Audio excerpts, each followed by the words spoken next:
Most people pay for streaming subscriptions separately and never realize they already have access sitting inside their membership. That's wasted value. Here's the truth no one tells you. The Walmart Paramount Plus benefit is not complicated, but if you don't activate it correctly, you'll think it doesn't work at all. Quick promise.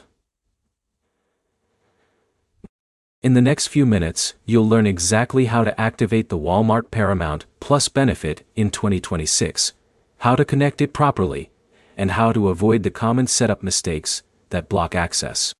Let's break it down simply. Walmart is a membership service that includes perks like delivery benefits, fuel savings, and entertainment offers. One of those entertainment perks includes access to Paramount Plus, a streaming platform that features movies, TV shows, and live sports content. Now here's where it gets interesting. Most people assume the benefit is automatically active. It is not. You must manually activate it through your Walmart account before you can stream anything. Step 1 is logging into your Walmart account using the email linked to your membership. This matters because if you use the wrong email, the system will not connect your benefit correctly. Step 2 is going to the Membership Benefits section. Inside, you will see a list of all perks included with your plan. Look specifically for the Streaming or Entertainment section where Paramount Plus is listed. Step 3 is selecting the Paramount Plus offer. You will be redirected to the activation page. This is where you connect your Walmart membership with your Paramount Plus account.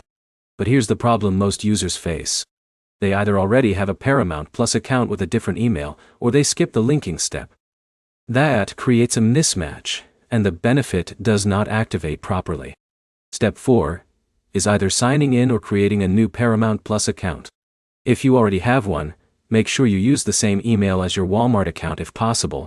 If not, you may need to relink accounts during activation. Once connected, confirm the subscription. You should see your plan updated based on the current Walmart offer. After that, you can stream directly on Paramount Plus without paying separately. Now here's a useful tip. Always check your subscription status inside Paramount Plus after activation. Sometimes the benefit takes a few minutes to fully sync, and refreshing the account resolves most issues instantly. Also remember that streaming offers can change over time, depending on promotions and membership updates, so always check what your current Walmart plan includes before assuming coverage. Once everything is set up correctly, you get access to Paramount Plus content as part of your membership without managing another separate subscription. That's the real advantage of stacking services instead of paying for everything individually. So to wrap it up, log in, find the Paramount Plus benefit, connect the correct account, and confirm activation. That's all it takes when done properly. If this helped you unlock your benefit, like the video, leave a comment if you ran into issues, and subscribe for more simple guides like this.